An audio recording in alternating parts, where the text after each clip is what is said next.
Romance डोल एक Japanese erotic drama है।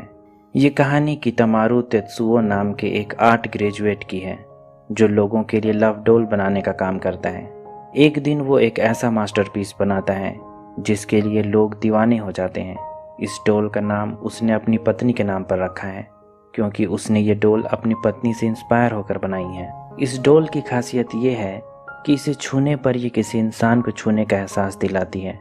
तेत्सुओ ने अपने क्राफ्ट में ऐसी मास्टरी कैसे हासिल की, इसे जानने के लिए कहानी में आखिरी तक बने रहिए। लेकिन इससे पहले मेरा आपसे रिक्वेस्ट है कि अगर आपको मेरा काम पसंद आता है तो वीडियो को लाइक, शेयर और चैनल को सब्सक्राइब कर दें।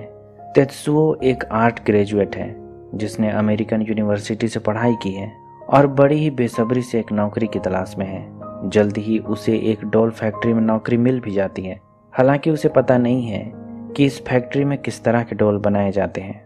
फैक्ट्री में काम करने वाली एक पुरानी स्टाफ उसे बतलाती है कि यहाँ लव डॉल बनाए जाते हैं जिसका इस्तेमाल लोग रोमांस के लिए करते हैं। फैक्ट्री का मेन मोल्डर आइकावा किंजी है जो डॉल को ढालने का काम करता है, सिलिकॉन की सॉफ्टनेस और फील का ख्याल रखता है। तेत्सुओ को काम के बारे में समझाता है। चूंकि तेत्सुओ को किसी भी हाल में एक नौकरी चाहिए, वो लव डॉल बनाने वाली फैक्ट्री ज्वाइन कर लेता है। फिलहाल वो इस स्थिति में नहीं है कि नौकरी छांट सके। यहाँ काम करते हुए उसे जल्दी ही ये बात समझ में आ जाती है कि लव डॉल बनाना कोई आसान काम नहीं है। यहाँ क्वालिटी कंट्रोल का बहुत ज़्यादा ध्यान रखना पड़ता है। इस बिजनेस में कंपटीशन इतना ज़्यादा है कि कुछ ना कुछ इनोवेशन करते ही रहना पड़ता है। पहले इन्फ्लेटेड डॉल्स का चलन था जिसमें हवा भरी जाती थी। फिर लेटेक्स का ज़माना आया, पर ये ड्यूरेबल नहीं होते हैं और जल्द ही गंदे हो जाते हैं। इन्हें साफ करना भी कठिन है। तब पीवीसी डॉल्स का चलन शुरू हुआ। ये दिखने में रियलिस्टिक हैं, पर इन्हें छूने पर कुछ भी फील नहीं किया जा सकता है। अब सिलिकॉन का ज़माना है जो लेटेक्स की तरह ही ज़्यादा ड्यूरेबल है और रफ यूज के बाद भी काफ़ी समय तक चलती है। पर लेटेक्स के मुकाबले इस पर काम करना ज़्यादा आसान है। इसकी फिनिशिंग भी अच्छी होती है। एक दिन मिस्टर आइकावा उसे बतलाता है कि वो एक ऐसी परफेक्ट डॉल बनाना चाहता है जिसमें इंसानी स्किन को छूने का फील हो, जो इतनी खूबसूरत और आकर्षक हो कि आत्माएं उसमें आकर समा जाएं। इस डॉल फैक्ट्री का मालिक मिस्टर कौरू कुबोटा नाम का आदमी है जो कभी एक पुलिस अफसर हुआ करता था। उसने पुलिस की नौकरी छोड़ दी और लव डॉल के बिजनेस में उतर आया है। 30 साल पहले मोल्डर आइकावा की मुलाकात जेल में मिस्टर कुबोटा से हुई थी जो उसी थाने में तैनात था। आइकावा को शराब पीकर एक बार में मारपीट करने के आरोप में जेल में डाला गया था। कुबोटा ने उसकी आर्टिस्टिक काबिलियत को पहचाना और तब से आज तक वे साथ मिलकर काम कर रहे हैं। तेत्सुओ मिस्टर आइकावा के साथ फैक्ट्री में सिलिकॉन के मोल्डिंग का काम करते हैं, पर मिस्टर कुबोटा को फैक्ट्री में बन रही नई डॉल्स पसंद नहीं आ रही हैं क्योंकि ये रियलिस्टिक नहीं है। इन डॉल्स का ब्रेस्ट साइज बहुत ज़्यादा है, सिलिकॉन का कंपोजिशन भी ठीक नहीं है। उन्हें छूने पर रियलिटी का एहसास नहीं होता है। कस्टमर्स को ये डॉल पसंद नहीं आएगी। कुबोटा डॉल रिजेक्ट कर देता है। अब आइकावा और तेत्सुओ को फिर से काम करना होगा। वे रियलिटी का फील कैसे लाएंगे?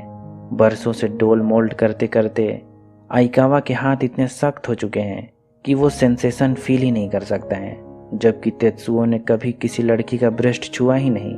उसने उस एहसास को कभी महसूस ही नहीं किया है जो एक औरत के ब्रेस्ट को छूने पर होता है। वे कैसे रियलिस्टिक फील देने वाली डॉल तैयार कर पाएंगे? तब वे एक आइडिया निकालते हैं कि वे एक मॉडल के ब्रेस्ट की नकल करेंगे। चूंकि वे सीधे ये इश्तिहार नहीं दे सकते हैं कि वे एडल्ट यूज के लिए इंसानी ब्रेस्ट की नकल तैयार करना चाहते हैं और उन्हें एक लाइव मॉडल की ज़रूरत है, इसलिए वे मेडिकल पर्पस की बात इश्तिहार में लिखते हैं। उनका इश्तिहार पढ़कर एक मॉडल योजोवा सोनोको वहाँ पहुँचती है। सोनोको को लगता है कि कैंसर पेशेंट जिन्होंने सर्जरी में अपना ब्रेस्ट खो दिया है, उनके लिए उसके ब्रेस्ट शेप का इस्तेमाल सांचे ढालने में किया जाएगा। ये एक भला काम है। उसे पता नहीं है कि इश्तिहार का मकसद कुछ और ही है। तेत्सुओ काम शुरू करता है और उसकी ब्रेस्ट पर लेप लगाता है। मोल्डिंग तैयार होने के बाद वो सोनोको के ब्रेस्ट को छूकर काफ़ी देर तक फील करता है। तेत्सुओ ने ऐसा सेंसेशन कभी फील नहीं किया था। वो सोनोको के ब्रेस्ट की हर सॉफ्टनेस और हार्डनेस को फील करता है, हर कर्व्स को समझता है। जब सोनोको वहाँ से जाती है, उसके कान की बालियां फैक्ट्री में ही छूट जाती हैं। तेत्सुओ को लगता है कि ये बड़ी कीमती होगी, इसलिए सोनोको के पीछे भागता है और फाइनली स्टेशन के पास उसे उसकी बालियां सौंप देता है। यहाँ वो सोनोको को प्रपोज करता है। तेत्सुओ के लिए ये लव एट फर्स्ट साइट है। हालांकि पहली बार मिलने पर ही किसी को प्रपोज करना काफ़ी क्रीपी है, पर सोनोको उसके प्रपोजल को एक्सेप्ट कर लेती है और उसे डेट करती है। जल्द ही उनकी शादी हो जाती है। तेत्सुओ के लिए ये किसी सपने के सच होने जैसा है। वो अपनी शादी के दिन इतना नर्वस था कि अंगूठी तक ठीक से पकड़ नहीं पा रहा था। उसके हाथ किसी पार्किंसन के पेशेंट से भी ज़्यादा कांप रहे थे। हालांकि उसने अब भी सोनोको को ये नहीं बतलाया है कि वो असल में क्या काम करता है। तेत्सुओ के मन में इस बात का गिल्ट है कि वो पूरी तरह से अपनी पत्नी के प्रति ईमानदार नहीं है। ऊपर से उन्होंने सोनोको के ब्रेस्ट के नाप से तैयार सांचे का इस्तेमाल लव डॉल तैयार करने के लिए किया। इस डॉल ने मार्केट में अपनी एक कल्ट फॉलोइंग बना ली है। डॉल की बिक्री बढ़ गई है। अगर ये बात अब वो सोनोको को बतलाएगा तो वो किस तरह रिएक्ट करेगी, इसकी कोई गारंटी नहीं है। सोनोको को लगता है कि तेत्सुओ मेडिकल इक्विपमेंट बनाता है, पर वो तो एडल्ट डॉल्स के बिजनेस में है। कुछ दिनों बाद फैक्ट्री के मेन मोल्डर मिस्टर आइकावा की अचानक मौत हो जाती है और सारा काम का दबाव तेत्सुओ पर आ जाता है। अब वो पहले की तरह सोनोको को टाइम नहीं दे पाता है। वो देर से घर आता है, जल्दी सो जाता है। जल्द ही उसके और सोनोको के रिश्तों में गर्माहट खत्म होने लगती है। वो काम के बाद अब सीधे घर भी नहीं आता है, बल्कि बार में शराब पीता है और टाउन में यहाँ वहाँ घूमता है। एक दिन जब देर रात तेत्सुओ घर आता है, देखता है कि उसकी पत्नी सोनोको घर में नहीं है। उसने उसके लिए एक चिट्ठी छोड़ रखी है जिसमें उसने लिखा है कि उसके पिता की तबीयत खराब है और वो कुछ दिनों के लिए अपने घर जा रही है। इधर फैक्ट्री में एक नया मोल्डर अपॉइंट हुआ है जिसका नाम मोरिजुमी है, जो अब आइकावा की जगह लेगा। तेत्सुओ को लगता है कि नए मोल्डर के आने से उसका काम आसान हो जाएगा, पर मोरिजुमी उनके सिलिकॉन मिक्सिंग की सारी जानकारी चुराकर दूसरी कंपनी को बेच देता है और वहां से भाग जाता है। फॉर्मूला चुरा लिए जाने की वजह से मार्केट में कंपटीशन और भी ज़्यादा हाई हो गया है। इसलिए मिस्टर कुबोटा तेत्सुओ को अब रबर में कुछ नया ट्राई करने के लिए कहता है, क्योंकि उनके सिलिकॉन मोल्डिंग के सारे राज दूसरी प्रतिद्वंदी कंपनी को पता चल गई है। अब उनकी और कुबोटा के प्रोडक्ट्स में ज़्यादा अंतर नहीं बचा है। उन्हें रबर में कुछ अलग ट्राई करना होगा। एक शाम तेत्सुओ को सोनोका की माँ का फ़ोन आता है। वो बतलाती है कि वो सोनोका का फ़ोन काफ़ी समय से ट्राई कर रही है, पर फ़ोन नहीं लग रहा है। क्या वो उससे उसकी बात करा सकता है? सोनोको ने तेत्सुओ से झूठ कहा है कि वो अपने पिता से मिलने जा रही है। वो कहाँ है उसे पता नहीं है। सोनोको पिछले 3 दिन से घर वापस नहीं आई है। 3 दिन बाद सोनोको नशे की हालत में घर वापस आती है। उसे एक अनजान आदमी ने घर छोड़ा है। काफ़ी पूछने पर भी सोनोको उसे कुछ नहीं बतलाती है। वो कहाँ थी और किसके साथ थी। सोनोको सारा ब्लेम तेत्सुओ पर डाल देती है कि अब तेत्सुओ के पास उसके लिए ज़्यादा समय नहीं है। वो काम से रोज लेट घर आया करता है। तेत्सुओ को समझ में नहीं आ रहा है कि अचानक से उसकी ज़िंदगी अपसाइड डाउन कैसे हो गई। वे एक हैप्पी कपल थे। सब कुछ ऐसे बर्बाद नहीं हो सकता है। ऊपर से काम का भी दबाव उस पर बहुत ज़्यादा है।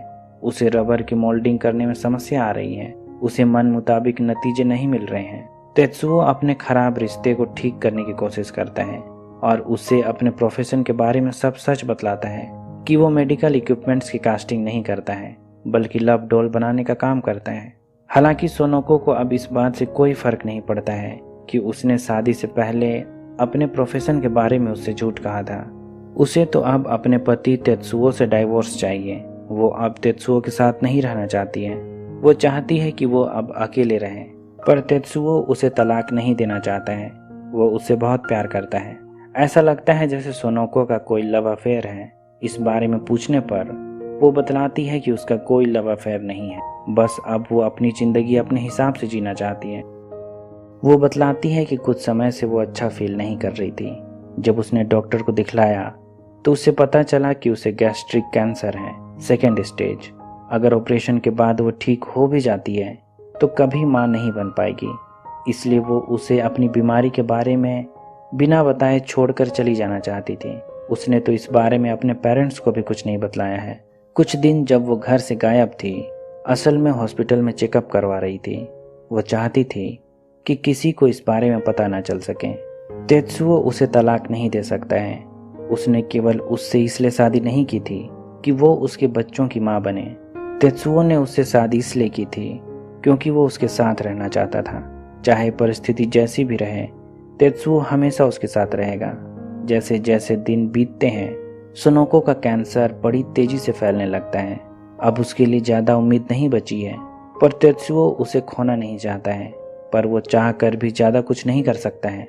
तेत्सुओ एक काम कर सकता है, वो उसके साथ क्वालिटी टाइम स्पेंड कर सकता है। वो उसकी जिंदगी के हर एक बचे पल को खूबसूरत और यादगार बना सकता है। उसकी जिंदगी में सोनोको के साथ जितने भी पल बचे हैं, वो उसे मेमोरेबल बनाना चाहता है। वो उसके साथ क्वालिटी टाइम गुजारना चाहता है। समय के साथ सोनोको की बीमारी अब उसके शरीर पर भी दिखने लगी है। वो दुबली होती जा रही है। एक दिन सोनोको उससे कहती है कि वो उसके पूरे शरीर की मोल्डिंग करें और एक लव डॉल बनाए जो उसके मरने के बाद भी उसके एहसास को जिंदा रखें। तब तेत्सुओ सोनोको के पूरे शरीर की डिटेल स्केच उतारता है, क्ले से एक मोल्ड तैयार करता है और अपनी पत्नी के हर एक स्पर्श को अपने दिमाग में बैठा लेता है। जल्दी ही सोनोको की तबीयत बहुत खराब हो जाती है और एक दिन उसकी मौत हो जाती है। इसके बाद कई दिनों तक वो काम पर नहीं आता है। वो पूरा समय अपने घर में अपनी पत्नी की स्केच और उसके शरीर के फील को एक डोल में उतारने की कोशिश करता है। उसने एक ऐसी डोल बना ली जो उसकी पत्नी सोनोको की तरह दिखती है। डोल के हर हिस्से में, सिलिकॉन की हर परत में उसके स्किन का फील है। ये एक मास्टरपीस है। फाइनली कई दिनों बाद तेत्सुओ अब फैक्ट्री पहुंचता है। उसके पास एक डोल है जो उसकी पत्नी की तरह दिखती है। ये एक परफेक्ट डोल है। ये एक यूनिबॉडी डोल है, यानी एक ही पीस में बनाई गई है। ये डोल पुराने मोल्डर मिस्टर आइकावा के सपनों के डोल की याद दिलाता है। इतनी परफेक्ट कि इसमें आत्माएं आकर बस जाएं। सभी फैक्ट्री वर्कर इस डोल को देखकर इमोशनल हैं। मिस्टर कुबोटा को भी डोल पसंद आई। ये डोल सिर्फ उनके लिए है जो उस वास्तविक एहसास को महसूस करना चाहते हैं जो किसी महिला की बॉडी को छूने पर फील होता है। इस डोल की कीमत ऊंची है, इसके बावजूद सारे स्टॉक फटाफट बिक जाते हैं। इस डोल का नाम तेत्सुओ ने अपनी पत्नी सोनोको के नाम पर सोनोको 1 रखा है। हालांकि जापान में यूनिबॉडी लव डोल बेचना गैर कानूनी है, पर कुबोटा इसकी सेलिंग जारी रखता है। इसलिए पुलिस एक दिन उसकी फैक्ट्री पर छापा मारती है और कुबोटा को गिरफ्तार कर लेती है। पर ये उसके लिए कोई बड़ी बात नहीं है। वो तो जेल आता जाता रहता है। वैसे भी वो एक पुलिस अधिकारी रह चुका है। कुबोटा 3 दिन में ही छूट जाता है। छूटने के बाद कुबोटा तय करता है कि सोनोको 1 की बिक्री वो विदेशों में करेगा। तेत्सुओ ने एक तरह से अपनी पत्नी सोनोको को फिर से जिंदा कर दिया है। सोनोको 1 को छूने पर ठीक वैसा ही फील होता है जैसा उसे उसकी पत्नी सोनोको को छूने पर होता था। एक दिन तेत्सुओ बीच पर टहलते हुए अपनी मरहूम पत्नी सोनोको की अच्छी यादों के बारे में सोचता है। सोनोको सच में एक बेहतरीन और कैपेबल वाइफ थी, हॉर्नी और परफेक्ट। इसी के साथ ये फिल्म खत्म हो जाती है। उम्मीद करता हूँ कि ये कहानी आपको पसंद आई होगी। अगर ऐसा है तो वीडियो को लाइक, शेयर और चैनल को सब्सक्राइब कर दें। अभी तक बने रहने के लिए शुक्रिया।